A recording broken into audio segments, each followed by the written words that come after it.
Magandang araw sa inyo lahat. Ito na naman kami ni Ronald Llamas para sa Heckle and Jive. Hi. Ronald, kumusta naman? Ikaw, welcome back. I know, Oo. grabe. Alam mo, ang ganda ng Masaya yung Malaysia. call mo Masaya yung trip mo Oo, nakaka-relax kasi alam mo, na-realize ko nga, wala tayo sa Pilipinas sa mga ganong mga magagandang mga kalsada. Oo. At saka yung mga parks, ang daming mga puno, organized lahat. Ba't wala tayo ganun sa Pilipinas? Oo Ano? nga. Imaginein mo na just a few decades back, lamang na lamang tayo sa Malaysia. At saka even now, yung ating comparative advantage sa kanila, sa natural resources, Yes.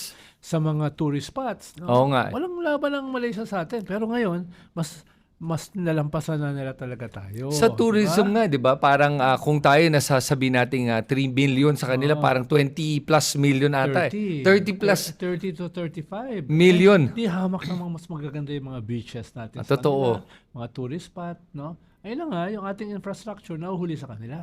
Kaya mas maraming pumupunta sa kanila. Oo. Doon ko nga na-realize na ang ganda pala ng Malaysia. I was like, dati kasi nagpunta ako Malaysia, parang wala namang masyadong special. Marami ako nakita sa Pilipinas sa magagandang lugar nga, tulad ng sinabi mo. Pero tama kayo, yung infrastruktura, sobrang importante yon sa desisyon ng isang mga turista kung saan pupunta. Yes, at saka education, no? Dati lamang na lamang tayo sa education system Ngayon, nagtitrail na tayo sa lahat ng bansa sa Southeast Asia. Baka lamang na lang tayo sa Laos. Naku naman. Pag nalampasan pa tayo niyan, talagang laos na talaga Oo tayo. nga eh. No? Oo nga eh. Halimbawa, yung learning poverty ng Vietnam, na dati ay lamang tayo, nilampasan tayo ng economic development ng Vietnam 3 years ago. Yes. Ang learning poverty nila is 21%. Ang learning poverty natin is 91%. Wow. So, ibig sabihin makikita mo na kasabay ng pag-unlad ng isang ekonomiya, yung pag-unlad ng education. Paano ba natin to? So, I mean, hindi ko natatanong kung paano ayusin. Kasi obviously, ang solusyon nga, edukasyon eh. Yes. Kasi doon tumataas ang productivity ng mga mamamayan. Tingnan mo Singapore at Malaysia, wala namang natural resources yung masyado. Oo. Ang liit nung isla, ang Yep. liit nung population. Bakit sila first world? Ang taas ng GDP. Dahil nag-invest sila sa education. Nag-invest sila sa tao Oo, nila. Yes. At tingnan mo ngayon ang kuhan, Singapore, anong pinakamalaking negosyo nun? Aeronautics. Oh, wow. No, high-end, di Oo. ba? Ang Taiwan, microchips. Oo nga. Di ba? Yep. Education yan. Dahil sa education. Education yan. Kasi sa Pilipinas, meron ba tayong mapagmamalaking ganong klaseng mga industriya? Meron tayong industriya ng mga korap, mga taksil, no? Yun, Mga pagmamalaki talaga. banyak, no? Meron tayong industriya, no? Pwede ko yung ba? mga Suntay, yung mga Topacio, di ba? Yung Mga mini Dutertes. yung mga Marcoleta, yung industry yan. Industry na ngayon yan. Oo nga. Well, di lang nga nagpo-produce, no? Oo nga. Minus siya. Pero malaking industriya. Malaking Billion. Malaking industriya, no? Pero paano natin Yun ang ayusin ating yun? industriya. Ronald, kasi tama ka dun, ano? Alam mo, hindi ko nga na-realize na yun na nga, ang dami ngayong sa ating mga kababayan. Hindi ko sabihin na majority, pero marami pa rin ay nagiging ganyan na nga. Bastos, yung mababa yung moralidad, mapang-insulto, mapanlait. Pinagmamalaki pa nila. Oo nga eh. Kaya, At nananalo pa sila. Eleksyon. yun na nga eh. So, sana talaga mabago na yun, ano? Yes. Pe- Halimbawa, itong crisis na ito, tumaas yung ating presyo ng langis ng more than 100%. Grabe. Sa Malaysia, it's 40%. Ibig sabihin, Baka, yung mga kapitbahay natin, hindi lumampas ng 45% yung pagtaas ng presyo ng langis. Tayo mahigit 100%. pero kasi nga, ang Malaysia kasi, may sarili silang oil supplies. Yes, pero halimbawa, yung iba naman mga bansa ay wala naman. Ang meron kasi sa atin is basically Malaysia and Brunei. Brunei talagang first world na yan dahil sa yaman. Pero halimbawa, Vietnam, Sabagay, Thailand, India, etc. Mahigit doble yung pag-increase ng oil sa atin. Parehas naman tayo ng pinanggagalingan Bakit ng sa oil. kanila, hindi ba mahigit doble? Hindi. Tayo lang ba ang Tayo mahigit lang. doble? Tayo lang. Anong rason doon? Pakita ko sa iyo mamaya yung data. Siguro dahil yung ating mga oil companies ay ang laki ng patong. Tapos sila lahat pass on sa consumer. Siguro yung mga yung mga oil companies sa mga kapitbahay natin ay nakikishare sa burden. nag-increase ito, hindi lahat pass on. Sa atin, Okay. pass on eh. Oo, 100% pass on eh. Pass on. Bahala kayo. Basta ako Oo. hindi malugi, ikaw na. Ikalawa, baka yung mga oil companies sila, mahaba yung reserve. Sa atin kasi, ang reserve ay 60 days. Hindi pa nasusunod yun. Oo nga eh. Parang Sila- 45 na nga lang daw, di ba? Oo, sila 6 months. Ibig sabihin, meron silang buffer stock Mm. na hindi kaagad tataas ang presyo. Sa atin, parang kanya rocket and feather. Pag tumaas, ang presyo na lang is, para tayong rocket, taas. Pero pag bumaba, parang feather, dahan-dahan. no? Ganon, no? Dahan-dahan. Ibig sabihin, medyo binubudol tayo. Pero, Dahil pero, meron tayong oil deregulation law eh. Di ba? Oil deregulation law, hindi i-regulate ng gobyerno yung oil industry. No? Tapos, hindi mag impose yung gobyerno ng mga buffer stock. No? Sa ibang bansa, baka wala nun. ayun ang pinagkaiba. Okay. Kaya dapat i-review na yan, yung oil deregulation law na yan. Tingin mo nga flawed yan ngayon because of what's happening. Yes. Dito natin natetest. Tinigil kasi yan dahil ang tingin nila yung OPSF ay nagli-lead sa corruption dahil corrupt yung gobyerno. So, depende yan sa gobyerno.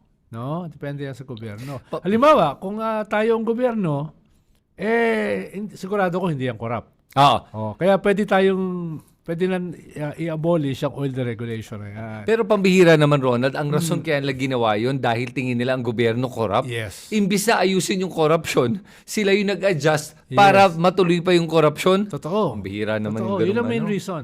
Halimbawa, itong EPIRA law. Oh. Ginawa yan noong 90s dahil may shortage ng electricity. Ang kasama sa EPIRA law, kahit hindi natin ginagamit yung electricity, babayaran natin. Ganun. Oo, ganun yung kasunduan. Ngayon, dapat i-review rin yan. Sus, No? I-review din dapat yan. So, maraming dapat i-review eh. na batas na. Na-absolutize eh. Oo. Na-absolutize yung mga ganyan na dapat stopgap measures lang. Oh my God, talaga. Ano ba naman yan? Pero, Parang ngayon, yung isususpend yung excise tax, stopgap measure yan dahil may crisis. Sana isabay na rin dyan yung pag-suspend ng IVAT sa Oo nga, pagkain tsaka gasoline. Oh. No? Dahil may crisis. Yung pag-suspend ng excise tax, siguro makakabawas yan ng 10 pesos. malaking bagay yun.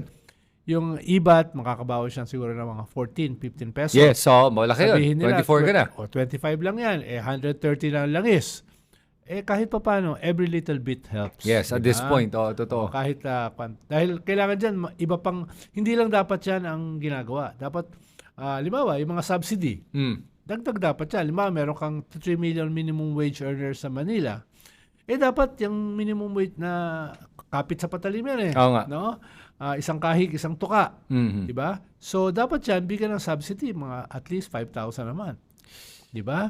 Kung hindi, pag nagutom yan, pagising sa umaga, wala makain yung mga anak nila, kwan yan. Magra-riot yan. Lulusubin yan yung ating mga kwan, di ba? Marami na ngang mga ngayon mga nagpo-protesta, di ba? May kilos protesta ngayon sa mga transport groups. mga transport Lahat groups. ba ng transport na damay na including mga ride-hailing apps? Dahil karamihan sa kanila, if not all, hindi pinayagang magtaas ng pamasahe. Oo nga.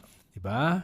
So, anong gagawin nila? Pero mabibintang mo ba yung gobyerno na sinabi na huwag mo nang taasan? Yun nga yung sinasabi natin na pwede ba tayong share the burden? Tama din naman yung gobyerno doon, di ba? Yes, pero bakit yung mga bilyonaryo hindi mo pa share? Ba't yung pinapa-share mo yung mga mahirap na? Bakit yung mga oil companies hindi mo pa share ng burden? Di ba? Bilyon-bilyon dolyar ang kita niyan. Di ba? Bakit? Yun lang naman eh. Share ng burden, yung may hirap. Halimbawa, sinuggest ko na isang araw, dapat lahat ng mga congressman, lahat ng mga senador, lahat ng governor, even mayors, yung 20% ng kanilang sahod, just to give the message na lahat kami handang tumulong. Diba? Itong mga GOCC, SSS, GSIS, PhilHealth, trilyon ang budget niyan. Totoo. So, totoo. bigyan nila muna ng moratorium yung pagbayad ng utang ng Yes. mga members nila. Ikalawa, pautangin nila calamity fund yung kanilang mga members without interest. Yep. Diba? Ngayon, dahil lahat nangangailangan, trilyon ang budget Yeah, ng totoo. mga yan. Ha? At saka may mga reserves sila na malalaki. Yun nga. Pwede Trilyon talaga yan. nilang i-release yun ngayon eh. Ikatlo, yung mga bilyonaryo, kausapin ng presidente. Bossing, baka pwede ka magbigay ng 1 billion dyan. Oo, Pwede ka wala sa lang naman yan, sa di kanila ba? yan, oo. Tapos next year, ikuha mo na yan, tax deduction. Oo. No? Pwede naman yan. Pero this year, kailangan natin eh. Oo. Yung ganun ba, yung whole of government approach. Yes. Even not government, iinganyo. At saka hindi lang yun, dapat yung restitution. Galing-galingan naman nila. Kunin, balik na yung pera ng mga galing sa mga magnanakaw na yan. Today, sinabi ng AMLA, yung finreeze ng mga accounts nitong mga corrupt, pwede na nilang gamitin. Bakit? Today. Anong nangyari? Hindi ko alam. Anong nagbago? Anong nagbago? Siguro, ebidensya, no? Wala namang mga kasong nasampa, no? Ganon. Paano? So, ibig na-release yung freeze order? Wala ka pala kukulong eh. Ilan ba yun? 5, 10 billion? Naman. Ang pangit Bira ng naman. ehemplo. AMLA, today, just today. Hindi ko pa to alam. Grabe talagang kala mo imbis na makuha yung pera, ngayon biglang binuksan nila ulit yung Dahil pag-freeze. halimbawa, itong mga state witness, sila Alcantara, diba? Sila Bernardo, sila Bryce Hernandez, etc. Kinuha mong state witness dahil alam mo, credible yung kanilang testimony. Tapos yung testimony nila against congressman, senator, hindi naman nakasuhan yung mga senador tsaka Oo nga, hanggang ngayon, hindi pa So nga. ano magagawa ng AMLA? Ay, nako, sos. Wala namang kaso. Diba? ba Hindi yan? naman permanent yung freeze order na yan. Oo. Kung wala namang kaso nakasampa, wala namang nakulong. So, konektado yan. Pero hindi ba sinabi nga ni Ombudsman Romualdez, pwede naman lang makuha yung pera for restitution? Like literally confiscate yung pera? Yes. O ba't di ba ginagawa yun? Yes. Yan na naman. Pero dapat either kinuha mong state witness, yan yung mga nagbigay eh. Oo nga. Or kinasuhan mo. O kinasuhan mo. Oo. Sino ba kinasuhan mo? Di ba Wala pa nga eh. Yung babaeng kung pa lang, Diskaya. Oo, yung Yung pala. lalaki nga, wala pa eh. Oo. At saka isang former senator, yung pala. Yun pa lang. Di ba? So, problema yan ng ating judicial system. So okay. So, Ronald, pag-usapan naman natin, since nasa usapan tayo ng oil crisis ngayon, at medyo malala nga itong problema natin. I'm sure marami sa ating mga kababayan ngayon nag-iisip, dapat na ba sila mag-hoard ng langis o ng gasolina? O dapat bang kalma muna tayo? Anong mga dapat gawin? Anong masasuggest mo? Somewhere in between. Somewhere Diba? in between. Halimbawa, long overdue na itong state of energy emergency. Dapat nga, state of emergency na lang eh. Dahil hindi ka nagdedeklara ng state of emergency pag nandun ka na sa crisis, sa gitna ng crisis. Dapat bago. Dapat bago, mag-deklara ka na at para yung mga tao makapaghanda rin. Ano ba, makapagtipid na. Diba? Huwag yung usual na kung saan-saan pumupunta, no? Naghasaging ng gasolina. Bawasan mo ngayon yan, di ba? Tapos work from home. Kakayanin. Hindi lang yung 4-day week. Yung carpooling. Nakakapagkwana. Magbibisikleta, di ba? Papunta sa trabaho. So, ganun ba? Nakahanda mo na yung tao. Pero kung tingin ng tao, wala namang emergency, ba't sila maghahanda? Diba? Siguro ayaw ng gobyerno ng panic. Pero kahit pa paano, pag sumabog yung crisis, yung emergency sa mukha ng nating lahat, tapos yung mga tao ay hindi nakapaghanda, sino sisisihin nun? Ay, nako. Diba? Sino sisisihin nun? Tapos sino ang mag-a-agitate sa kanila? Oo nga, may mag-a-agitate. Para manggulo. Oo. Diba yung ba? Dapat inaayos May yan mga opportunista dyan na papagsamantalahin yung sitwasyon na to. Dapat from the start, pinaghandaan mo na. Halimbawa, 98% ng ating crude oil galing sa Middle East. Diba? Paano nangyari yun? Napaka-unstable nung lugar. Tapos doon ang gagaling ang 98% Karamihan, ng ating almost all, basically. 2% lang ang galing sa Malaysia at Brunei. Diba? So, kailangan ayusin mo yan. Diba? Dapat mas marami kang sources, hindi lang sa isa lang. Halimbawa ngayon, yung Gulf states na dyan dumadaan sa Strait of Hormuz ay 20 to 25% ng lahat ng LPG, no? Lahat ng oil dyan dumadaan. Diba? Pero hindi lang yun. 50% ng lahat ng ingredients sa fertilizer sa buong mundo dyan dumadaan. Mas so, malaki. hindi lang gasolina ang nadadamay dito. Fertilizer, no? Yung ingredients. So, agrikultura, apektado din ang presyo. Halimbawa ngayon, minumura ngayon si Trump sa US ng mga farmers. Dahil ito yung planting season nila. Tapos ngayon, nadoble na yung presyo ng fertilizer sa US. Tuloy pa yung gera. No? hirap na hirap si Trump maghanap ng exit strategy. Hindi lang siya hirap magsanap na exit strategy. Alam mo, nahirapan na siya mag-explain kung paano man lang sila pumasok din sa gerang to. Tinatanong nga sa kanya, tinanong sa kanya kung sino daw mamamahala ng Strait of Hormuz. Sabi niya, hindi niya alam, pero baka daw siya. Siya daw at saka yung kung sino daw yung magiging bagong ayatollah. I'm like, bihirang sagot. Yung nakikita mo talaga, nagsusquirm siya, hindi niya alam paano nasagutin. Yung una niyang objective ay kwan daw, yung nuclear enhancement program ng China, ng Iran. ang objective. No, parang nangyari yan sa Iraq yung weapons of mass destruction. Oo nga, nawala naman. Nawala naman pala. Bumagsak na yung si Saddam, wala pa rin weapons of mass. Ngayon, mismo yung mga advisor niya, mismo yung intelligence chiefs niya, sabi sa kanya, matagal pa yan, dekada pa yan. Walang imminent threat. Tsaka hindi threat ang Iran sa atin. Ngayon, hindi yan sinunod. Yun. Yung intelligence chief niya. Ngayon, sabi nila, sumunod na objective, regime change. Oo. So, pinatay nila yung first layer ng leaders, military tsaka political, si Khamenei. Tapos yung pumalit, pinatay din nila, wipe out din nila. Kasi ngayon. Ngayon, yung anak na, third layer na. Hindi nila alam yung capacity ng Iran to bear pain and suffering. May iba't ibang layer siya na pag naubos ito, may papalit. Pag naubos ito, may papalit. Dahil in the past, inuubos sila ng Israel So medyo malalim yung bench in terms of preparation. Diba?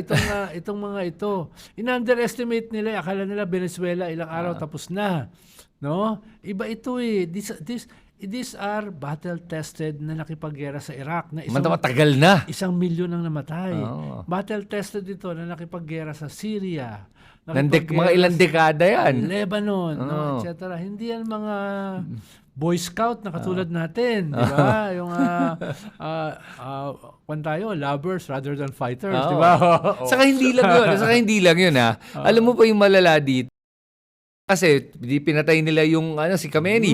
Ang pumalit, mas bata, mas radikal. Ikatlo At mas may galit yan. Dahil buong pamilya pinatay. Pinatay mo kaya. Magulang, asawa, kumbaga, alam mo sila binigyan ng rason para lumaban at gusto talagang kahit anong mangyari, they will inflict maximum pain.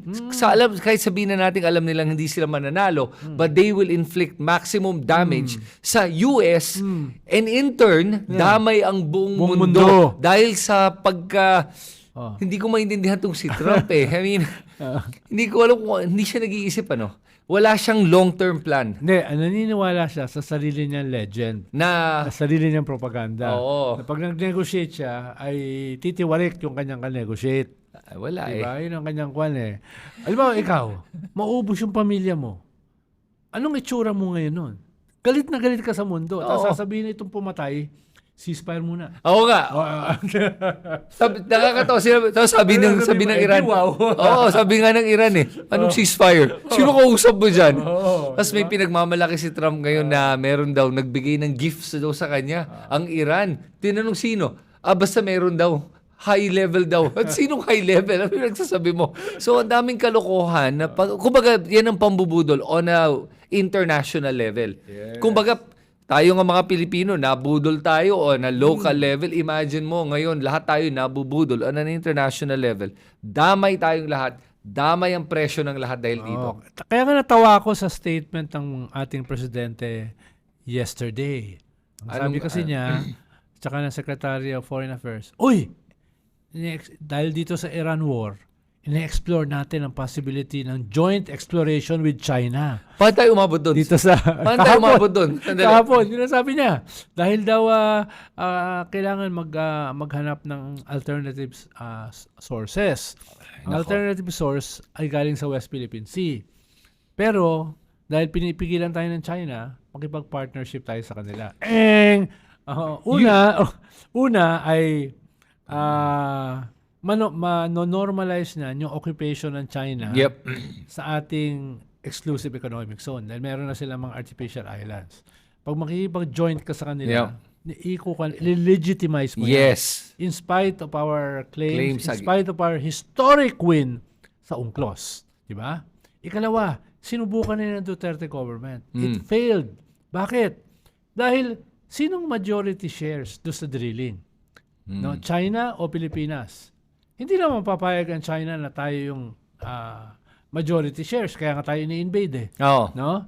Hindi rin naman papayag ang Pilipinas dahil labag sa konstitusyon natin. Na ibibigay mo sa isang foreign power na nag-i-invade pa nga sa atin yung majority share sa drilling. Yeah, in your own exclusive Yes. economic zone. So, what was that about? Bakit mo sasabihin yun? Nag-fail na nga yan mismo sa isang pro-China Duterte government. At panghuli, hindi ba kaya binomba ng US ang Venezuela at Iran para i-deny yung source of oil ng China? Oo. Tapos ngayon, bibigyan natin ng source of oil ng China. At bibigyan natin ng source of motivation. At ang US, baka bombahin pa 'yon. Oo, Para lang maipigil. Kaya nga sabi ko, ano bang naisip ng ating presidente? No? Hindi, pero siguro baka hindi nga nag-iisip. Baka knee-jerk reaction 'yon o para magmukhang may solusyon. Kasi tama ka, nung panahon nga ni Duterte, sinubukan nga nila yun. At nagkaroon ng agreement, may kontrata yan. Sabi ni Secretary, Ambassador of Jesus Christ, Alan Peter. Hindi pa siya Ambassador ng Jesus Christ noon. Hindi pa? Hindi pa, oo. Okay. Pero siya yung Secretary of Foreign Affairs. Siya yung nag-negotiate. It failed. Pero alam mo, binanggit ni Justice Carpio nung time na yun, nung pa siya, nasa Supreme Court pa siya, na nung inaayos daw yun, sinabi nga niya na okay sa kanya, pero kailangan gagamitin yung batas ng Pilipinas. Yes. Para, so sinabi niya, sige, kung talagang gusto niyong matuloy ito lang ang kondisyon na kailangan natin. Under the rules of the Philippine government. Kaya umatras ang China. Yes. Sabi ng China, hindi pwedeng rules nyo. Hindi pwedeng batas nyo ang susundan. So ano ibig sabihin yan? Ayaw kasi once inadmit nila at pumayag sila sa batas natin, ibig sabihin they're under our jurisdiction. Yes. Ibig sabihin nun, inaamin nila na nasa atin ang control ng EEZ Correct. natin at ayaw nila. Masisira yung kanilang 11 dash line. Yon, 11 na. Oo, 11 dash line. 11 na. Oo. Pero dahil doon, kaya nga ang punto natin ngayon, hindi, sa akin kasi, iniisip ko lang, I'll give BBM the benefit of the doubt. Baka naman kasi lang, Ron, at iniisip niya, wala tayong investments, money, we don't have the technology para i-drill to, kaya sila meron, kaya maghati na lang tayo. Less money out for us. Di ba yun? Technology nandyan eh. Halimbawa, yung sa Reed Bank, nung panahon namin, ni Pinoy, ay sinubukan nilang i-explore yung possibility na mag-drill sa Reed Bank. Ang kasama yata nila, mga Norwegian o Danish company. Okay. So, ibig sabihin, hindi kinakailangan ng China. No? Na ino-occupy na ating territory. Oo nga. Or kunin natin yung technology, tayo mag-drill, katulad ng Malaysia at Vietnam. Nagdi-drill sila ngayon eh. Pwede ba tayo partnership with other countries? Yeah, Bakit of course. like Malaysia, bakit Of hindi? course, Marunong of course. sila. Of Magaling course. sila at nagawa na nila. At papayag sila dun sa 60-40 or 70-30. Yes. Dahil wala naman silang 11 dash line. Oo nga. Oo. Saka kikita pa sila. Oo. At hindi lang yun, nagawa na nila eh. Baka nasabi naman ng presidente yan, off the cuff lang. Oo. Nung galing siya sa meeting, tapos bigla siya na ambush interview, tapos naisip niya. Na para may masabi. Hindi na naman well thought out. No? Yung ganun ba na... Alam mo, Ronald, yan ang problema kasi sa ating mga liderato natin eh. Kagaya ni BBM, sometimes nagbabanggit siguro hindi niya napag-isipan yung sagot. Tulad din niya, naalala ko tuloy nung sinasabi mong nag-iisip ko, hindi nag-iisip. Naalala ko tuloy si Sara Duterte nung tinanong sa kanya kung ano yung plano niya. Kailangan daw may plan A, may plan B, may plan C. Ano daw yung plano? Ano yung plan A, B, or C? Wala, hindi yung masagot. Kaya natatawa ako sa mga ganyan eh. Diba, itong state of emergency ng presidente, state of energy emergency. Ano yung laman? Diba, yung pinag-uusapan natin kanina, paano gagamitin yung pera ng GOCC, paano gagamitin yung savings ng DBM, paano gagamitin yung almost 40 billion na calamity fund. Hindi yan nakalagay doon. Di ba paano yan? Parang to follow. Ay, ganun? Oo, to follow. Nag-declare na state of energy emergency? Kaya hinihintay ko ano yung to follow. No? Para malaman natin kung talagang may plano. Oo. Dahil the devil is in the details eh. Diba? Hindi naman pwedeng slogan lang yan na, state of emergency. Pag tinanong, so anong ibig mong sabihin? Anong laman? To follow. Patay tayo dito. So, sandali lang. So, parang deklarasyon to na walang laman nga. Kahit pa paano naman, nakatuntong naman tayo ng konti sa gobyerno. Diba? Dapat, bago ako maglabas ng ganyang mga very compelling, defining statements, dapat may due diligence. Dapat may laman. Diba? Or else, babanatan ako ng mga Kristan. Di ba? Pero Oh, di ba? pero Ronald, wala bang sinabit ang ating DOE secretary tungkol dito? Siguro meron naman, pinag-uusapan yan, kaya nga to follow. Pero pambihira naman to follow na to kasi medyo nagmamadali tayo dito. Correct. Hindi na to pwede magantay kasi alalahanin natin every day that we wait, the probability or the possibility of prices increasing dramatically grows higher and higher. Correct. Yun yung nakakatakot na baka umabot sa punto na nahuli na tayo, na damay tayong lahat ng mga ilang buwan bago o baka isang taon bago maayos to. Several layers kasi yung crisis. Yung una, yung price crisis. No? More than 100% na increase eh. Tataas pa. Tataas pa. No? Ikalawa, the supply crisis. Ayun pa. Kung 45 ang iyong reserve, sabi ng iba 25, no? That's less than a month.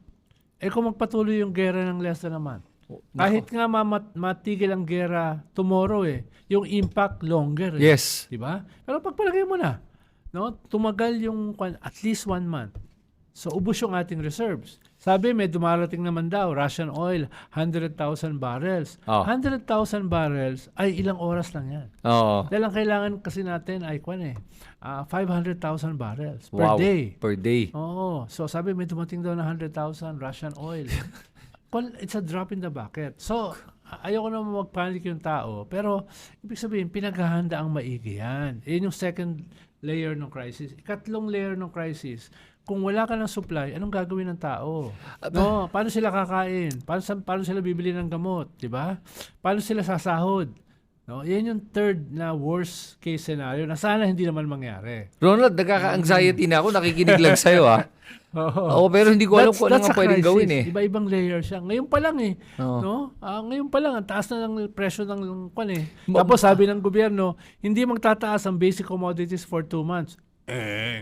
Tumaas. Itong mga to hindi namamalengke. Oo. Itong mga to hindi bumibili ng bigas tsaka itlog no? Oo nga. May mga pinabibili sila. Tumataas. Yun lang Diba? So, nakakaalala to Ronald kasi kung iisipin mo para sa akin nga hindi na nga yung pagtaas ng presyo ng gasolina ang inaalala ko Yung supply na paano kung maubusan ka talaga. Paano? Kumbaga shutdown ang ekonomiya. Shutdown talaga yan. Basic. Sabi kasi nila may supply. Okay, may supply. Magkano? Yung fiscal space ng gobyerno maliit. Yung kanyang yung meron siyang sobra, ilalagay niya dito sa mga ayuda, sa mga subsidy, etc., di ba? So doon mapupunta yan. Kaya anong pambili mo ngayon ng langis? Yun yung problema diyan. Ikalawa, marami diyan sa mga bansang may source ng langis. Siyempre hahawakan muna nila, baka maubusan sila Hindi mo alam gaano katagal yung gera no? Or papataasin mo muna yung presyo. Saka mo ilalabas. So, pwede ka mag-create ng artificial shortage para kumita ka. Or ikaw mismo, gusto mo ma-secure yung oil mo dahil hindi mo alam kung kailan ka maubusan. Mga ganun ba? Okay, Ronald, sige. So, ano tingin mo? Tatagal pa ba tong gera na to? The media calls the forever war ngayon. Hope for the best, prepare for the worst. Hopefully, matigil na. Pero paano? Pero ang problema diyan kasi, yung mga bansang involved dyan, may iba-ibang objectives. Halimbawa, ang objective ng Iran is existential, survival. Yes. Di ba? Kaya lamang sila Oo nga. Dahil ang kanila zero-sum game. Existence na namin na nakataya dito. Di ba?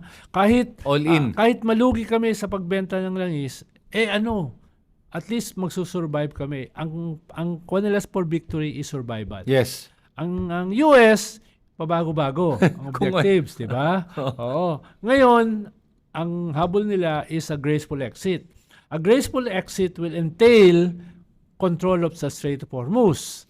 Dahil apektado ang buong mundo dahil sa gerang sinimulan mo. Tapos aalis ka ng walang control. Di lalo kang mumurahin ng mundo. May midterm election pa naman sa US sa November. Di ba? So, at the same time, yung paradox dito, control of the Strait of Hormuz entails boots on the ground. Yes. Ibig sabihin, maglalagay ng mga sundalo. US military on the ground. Hindi. 400 kilometers ang shoreline ng Iran. Malaki. Oh. Meron kang drones, aquatic drones, meron kang aquatic mines, hindi ganun kadali yan. Billion ang gagastos ng US para yung lang aquatic mines, magkano ba yan? $200, $300? Ah. Ilang taon bago matanggal yan? Ah. No? Ibig sabihin, yan ang asymmetrical warfare na tinatawag. No? Drones na ang halaga ay $5,000 to $30,000. Ang Versus- kalaban ay $5 million interceptors Yep. na paubos na. Ah. Diba? So, yan yung isang asymmetrical warfare na tinatawag. So, hindi ganun kadali na mag-graceful exit ang US. Ang Israel, ayaw itigil ang gera. Oo nga, ayaw nga. First day na dineklara yung ceasefire, nilusob ng Israel ang Iran. No, Pero tapos tingin, lumalawak ang gera. Lebanon, binobomba ng Israel, then nilulusob sila, in-invade sila. No, ang Syria naghahandang atakihin ang Iraq dahil ang Iraq kasi pro-Iran. No? Tapos iipitin ng Syria at saka Iraq na magkalaban yung mga Kurds na pumapasok sa Iran dahil kalaban din nila yung mga Kurds. So labo-labo 'yan. Tapos itong Arabian Peninsula, 'di ba? Itong Red Sea na isang daanan pa rin na langis, no? Ay nandun yung mga Houthis ng Yemen. Oo nga, the Houthis, na pro-Iran, Yes. no? Pag nagsimula yung mambomba, di titigil din 'yon, no? So, ang sinasabi ko, sinimulan nila ito nang inaasahan nila matatapos kaagad. Ngayon, regional na yung gera. So, nakakatakot dito kasi, Ronald, paano kung naging World War to? iba pa yon dahil halimbawa, ayoko naman mag-cause ng panic, no? For the first time, binomba ng Iran yung Diego Garcia sa Turkey na US base. Ayun na nga. Meron dun 40 nuclear warheads. 40. So, hindi naman nakakreate ng damage, pero the very fact na umabot yung missile ng Iran doon, na akala nila hanggang 2,500 kilometers lang yung pinaka long-range missile ng Iran. Ito 4,000 kilometers. Umabot. Ibig sabihin, baka may mga sekretong weapons ang Iran. Pero then again, kung totoo nga yun, at umabot, ito lang then that proves the US's theory o yung kanilang motivation na meron ngang IBMs or interballistic missiles na intermediate range ballistic missiles na kayang umabot ng mga ganitong distance. So baka yun ang ginagamit nila at pwede nilang gamiting rason para i-justify yung kanilang pag-invade. Yes and no, dahil hindi yun yung reason pag-invade nila eh. Ang reason nila ay yung nuclear enhancement. Okay. No? Yun yung kanilang dahilan eh. Yun ang una. Dahil lahat naman yan may missiles eh. Oo nga. Saudi Arabia, Qatar, etc. Ba't mo i-deny yung Iran? Lahat naman yan Lahat may missile. meron. Anong pinagkaiba nila doon sa iba? Okay. Mas ang difference is yung nuclear enhancement. Alam mo, tingin ko talaga binudol si Trump dahil sa kanyang ego ng Israeli government. Or baka gusto niya i-divert yung attention dun sa Epstein files. No, Yung diba? pa yung marami siyang rason para gawin to. Si Netanyahu naman gusto i-divert yung attention dun sa mga corruption cases niya na baka siya makulong, di ba? So makukulong yan. Pag matanggal si Netanyahu sa sa kanyang position, makukulong yan. Ang dami niyang problema ngayon eh. problema, dinamay tayo. At Paano tayo tayo, dinamay? dito sa crisis. Dito sa crisis. Buong mundo dinamay. At hindi tayo handa. Yeah. Naawa lang ako kasi marami din naman mga Israeli dyan na hindi ayaw tong gerang to. Pero ang problema nga, pag binoboto kasi ang mga tulad ng mga Netanyahu, ng mga Trump, ng mga alam na natin anong klaseng tao kapareho nila, yan ang resulta nito. Tama. At dahil ang malalakas na makapangyarihan ng mga bansa to, di mas malaki yung damage, damay lahat. Tama. Sa Pilipinas, ang damage lang naman ay tayo. Nasisira yung ating bansa. So, kaya sana talaga matuto yung mga kababayan natin. Nakikita mo na yung epekto ng maling pagboboto. Tapos sila-exploit ito, nitong mga ugok, no? Halimbawa, sabi ng mga DDS trolls at saka talking heads, dahil meron tayong EDCA sites, bobombahin tayo ngayon ng Iran. We're 7,500 kilometers away from Iran. No, ayun. Kung bobombahin tayo ng Iran, pagdaan ng mga rockets nila, babagsak sa China. Hindi aabot sa atin eh. So, saan siya babagsak? Saan siya kakapusin ng gasolina? China. Hindi, pero Ronald, sige, pushback, pero paano naman kung totoo meron silang long-range missiles nga naman, na kaya nga kinatatakutan ng US, paano kung meron? Kasi sinasabi nga gusto nilang i-attack ang West Coast ng US. Pero kahit kasi yung Iran, walang ganong ka-longest range. Kasi talagang malayo talaga yun. Kahit ang US, walang ganon eh. Mm. No, unless meron kang mga yung Star Wars na missile sa mga satellite mo, yun ang bobomba, di ba? Oo. Mas ang delikado dyan kung sumamang Iran, ang China at saka Russia sa gera. Pero for now, walang indications na gano'n. Yeah. No? May sariling problema ang Russia ngayon eh. Kaya Kalawa, sabi ng mga DDS, inaway kasi natin ang China. Kung hindi natin inaway, bibigyan tayo ng langis. Mas nangangailangan ng China ng langis. Dahil yung dumadaan sa Strait of Hormuz, na mga oil tankers, 80% niyan pumupunta sa China. Yan, oo. So ngayon, malaki din problema nila. Oo. Ba't tayo bibigyan ng China? Oo. Diba, kumbaga sila kulang, ba't ka mamibigay? Ikaw mismo nahihirapan ka Tsaka sila, refining sila ng oil. Hindi naman sila talaga nagpo-produce ng oil. Kaya nga, sinasakop yung West Philippine Sea. Andun yung oil eh. Yes. Diba? Yun yung dahilan kung ba't nandun sila sa ating EEZ. Dahil nandun yung oil. Millions of tons of oil reserves nandun, tsaka natural gas. Kaya tayo yung pinapasok nila. Ay nako, ano ba Tapos yan? sasabihin ng mga trolls, inaaway niyo tuloy ang Iran, ang China. So wala kayo ngayon langis. Diba? Yung ganun kalokohan, diba? Ay nako, alam mo, ang daming fake news ha. Pati yung fake news na, sa Davao. na nagpadala daw. Ang Russia. Kasi, may naniniwala pa ba doon? Sa totoo lang. 16 na gas station sa Davao, nagsara na eh. 16 na pala eh. Kaya, hindi, takot ko lang, may naniniwala pa ba sa mga Siyempre. Meron pa rin. No? Kaya lahat ng ginagawa. Kaya nila ginagawa itong mga fake news dahil alam nilang marami parang naniniwala. Correct. Kasi kung walang naniniwala, hindi nila gagawin yan eh. Okay. So, Kahit katawa-tawa na. kahit Fake sobrang news. absurd Diba? at saka talagang kinakita mong fake nga, kahit yung mga pictures fake, pinaniniwalaan pa rin ng iba. Oy, mga kababayan nating nabubudol, wag na kayo magpapabudol. Pwede ba, ha? Okay. May isa ko napansin na trait eh. Sa mga, again hindi ko sinasabi para mang-insulto ng tao. Sinasabi ko lang yung realidad na nakikita ko. Na kadalasan, pag Duterte supporter, mabilis mabudol ng mga scams, naniniwala sa mga conspiracy theories, sila nagkakalat ng fake news na hindi nila alam fake na tingin nila totoo. Sila din yung mga naniniwala yun sa mga Talano Gold, yung mga ganyan. Yan ang pare-parehong trait ng mga DDS na pansin ko. Kaya nga iniinsulto mo sila. Hindi ko iniinsulto. Sinasabi ko lang na sana nakikita nyo yung mamulat yung mata nyo at magising kayo. Kasi nga, di ba yung nagkwentuhan tayo kanina, nagkwentuhan kami ni Lovely Granada na yung kapatid nga niyan talagang nauntog. At nagising. Like, hinimatay, tapos nung nagising na, hindi na siya DDS. DDS. DDS siya dati, the whole time. Tinetrete ng kung ano-ano yung pamilya nila. Kamatayan, kung ano-ano pa. Torture, etc. Kita niya, ito ba yung mga kakampi ko? Exactly. Na binabanatan at tinetreten yung kapatid ko, pamilya ko, kadugo ko, kaya hinimatay. Na-realize niya kasi, ano ba itong pinag-iisip ko na nagising? Talagang nagising. Pagising niya, ayun. Hindi na DDS. Tinawagan niya yung kapatid niya, tinawagan niya si Lovely, usap sila. Hindi na siya DDS, hindi na daw. Sana all. Sana all. Dumadami na daw. Marami na nga daw mga Bisaya ngayon na sinasabi na Bisaya pero nauntog na. Ibig sabihin nagising na. So, dumadami naman at natutuwa ako ngayon na marami na nga ating mga kababayan ngayon ay kung ikaw hindi ka pa nauntog, at least maraming in denial. In denial na DDS, may mga ganun na ngayon. Correct. Yun ang hindi ko maintindihan pa rin, Ronald. Marami tayong mga kakilala na mga influencers o mga personalidad na pag tinanong sila at kahit mga kongresista, pag tinanong, DDS ka ba? Hindi ako DDS. Bakit nila dinedenay yung totoong pagkatao nila? Tingnan mo, sino ba yung mga DDS? Mga manyak katulad ni Topacio, ni Suntay, ni Sasot, etc. Dina-justify yung kamanyakan. Tapos meron ka mga mass murderers, katulad nila Digong, nila Bato de la Rosa, etc. No?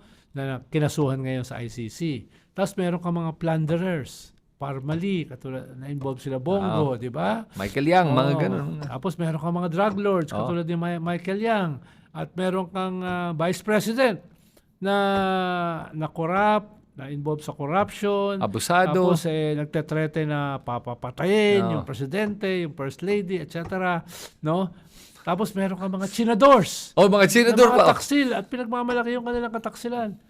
Isang grupo lahat yan eh. Diba? Isang grupo lahat yan. From the maniacs to the mass murderers to the traitors. Ba't mo naman gusto ma-identify dyan? Kaya, Diba? kaya maraming hindi ako DDS. Diba? Hindi naman tayo perfecto. Pero anong tingin mo sa mga yan? At saka anong tingin mo sa sarili mo na para aminin Diba? mo na ikaw ganyan ka ba? Kahit pa paano naman, may kaunti namang hiya siguro yung mga tao. Diba? So nag-uumpisa dyan maging sana in denial na DDS sila to magiging dating Duterte supporter. Yun ang ibig sabihin ng bagong DDS. Dating Duterte supporter. Yan ang inaasahan natin kasi nga especially ngayon, Ronald, ito na panahon ng impeachment at mukhang every week mukhang may updates tayo sa impeachment Anong update natin this week sa impeachment ngayon? Well, hindi dumalo yung Vice President. As if Diba? nagulat ka ba? Hindi siya dumalo. Next. Ang problema, hindi naman ito nakakagulat. Pero ang paliwanag nila, bakit may mini trial? Ay, nako.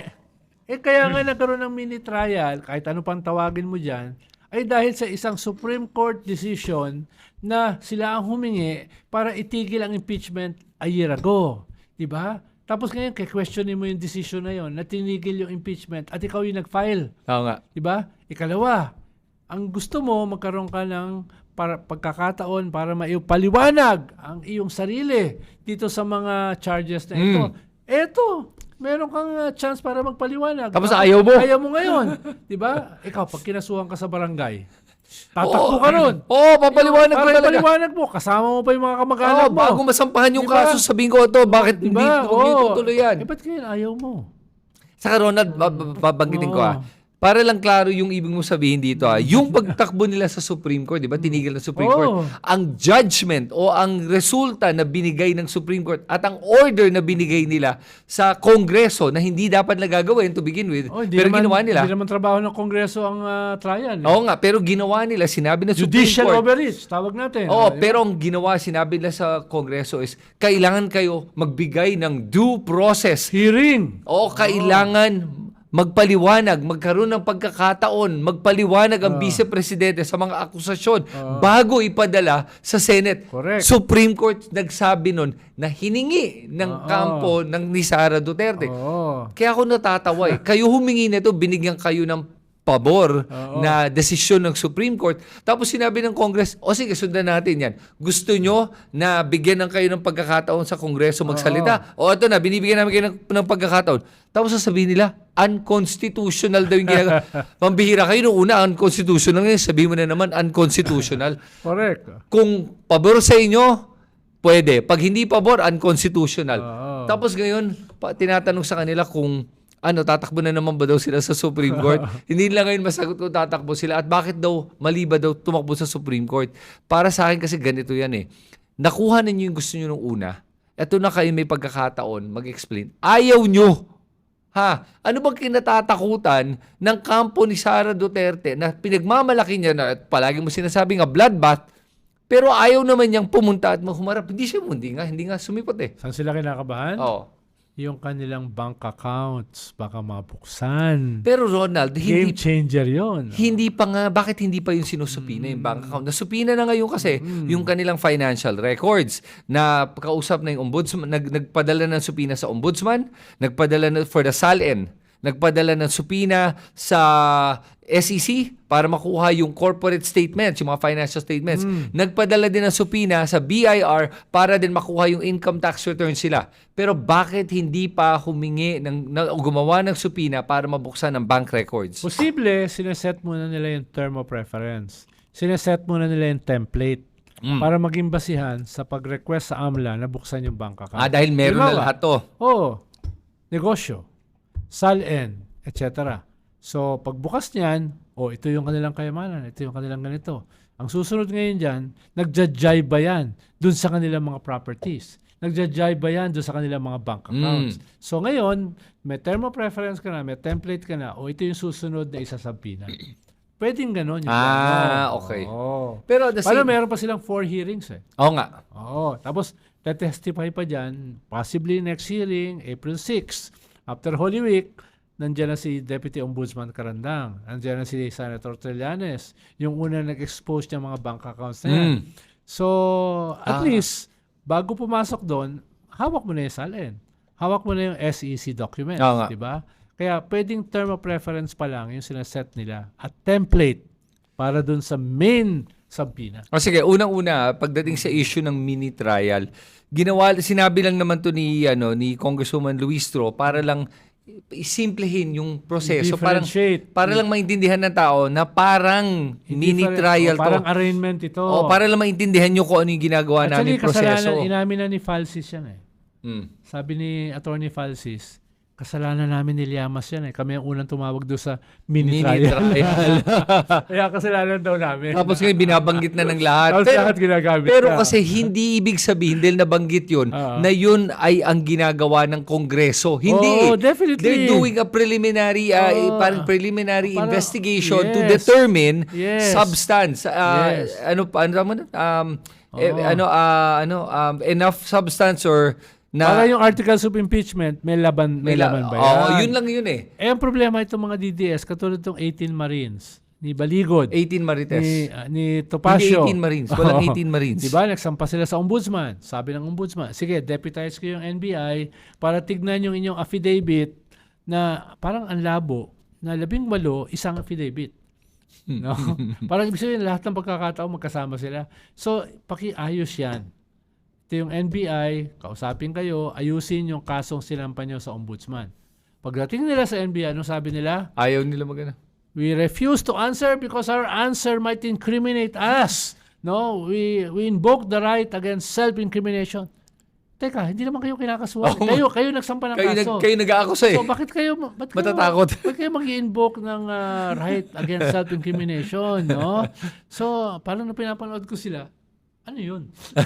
Yun yung problema sa kanila. Parang dito sa impeachment, di ba? Pero at saka idadagdag ko lang, dito sa impeachment, ang nangyari dito ngayon, sinasabi nga nila, and sige, let me give them the benefit of the doubt. Yan mas fair ka sa akin. Ako kasi biased. Hindi. Talaga, para na matignan natin, kung baka may punto sila, Ronald, ito lang, sinasabi lang nila, kasi kung meron kayong enough evidence para mapakita that there is kasi yung form tapos substance lang eh.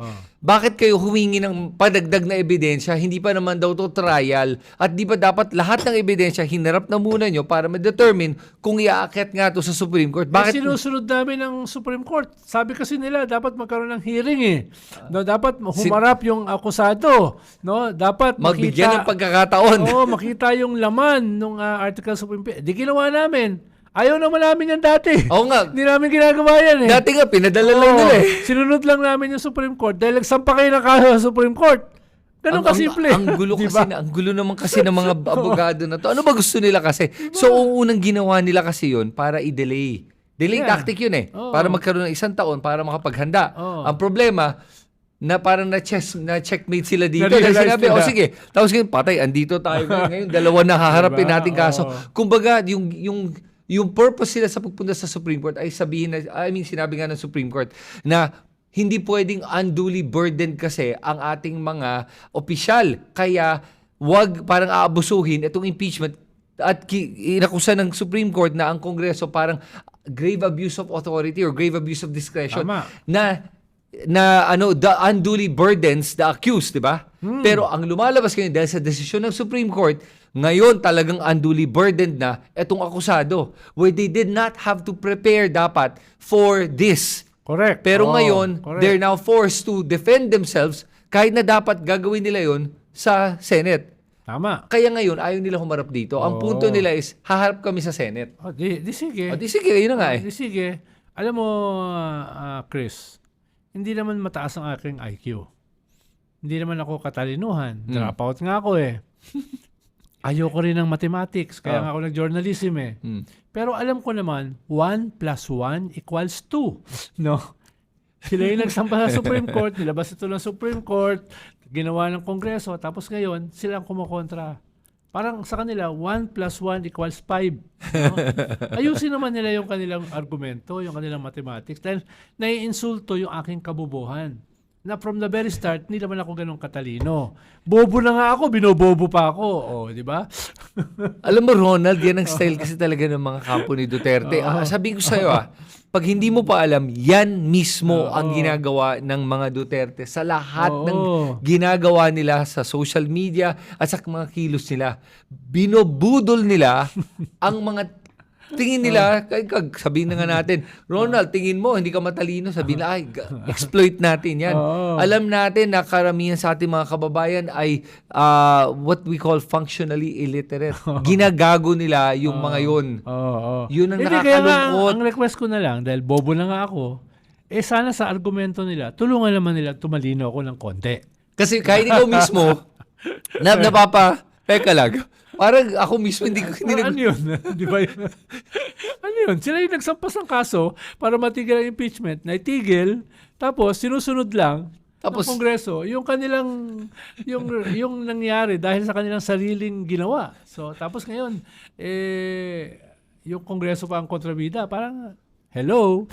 So okay. So sa ganun, tingnan natin kung ano mangyayari pagbalik ng Holy Week. Yes. Dahil dito natin malalaman kung ano ba talaga ang hindi naman darating talaga si Sara Duterte at mukhang hindi din magpapaliwanag ang kanyang mga abogado dahil naniniwala sila nga na unconstitutional to kaya wala daw silang bibigay na sagot. Correct. At sinabi ni Sara Duterte, nagawa siya ng statement na kaya daw hindi siya pupunta sa impeachment dahil marami daw siyang kailangan gawing trabaho para tulungan ng mga kababayan natin.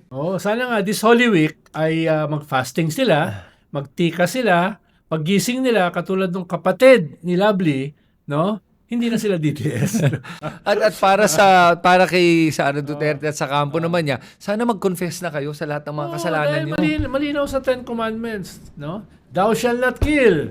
Thou shall not steal, di ba? Etc. So, mag-reflect naman sila ron. At wag sinungaling. Mag-reflect naman sila ron. Para paggising nila, katulad ng kapatid ni Lovely, hindi na sila nabudol, di ba? Ay nako, sige Ronald, sa usapan natin ngayon, sana maraming mga nagising at mga kababayan natin, especially ang mga Bisaya friends natin na nanonood. Marami na, dumadami na ngayon by the way. At sa mga viewers natin, kung may mga komento kayo, sulat niyo sa comment section sa baba. At huwag niyo kakalimutan sundan linggo-linggo na tong Heckle and Jive. At every week from today on, mukhang marami tayong updates tungkol sa Iran war, tungkol sa impeachment at kung ano pa ang mga nangyayari. Oo nga. At saka mga iba pang mga issues na hinaharap natin sa Pilipinas. Ronald Llamas, salamat sa oras mo. Salamat din, Chris. Okay. At this is Chris Tan. Magkita tayo muli sa susunod naming episode ng Heckle and Jive.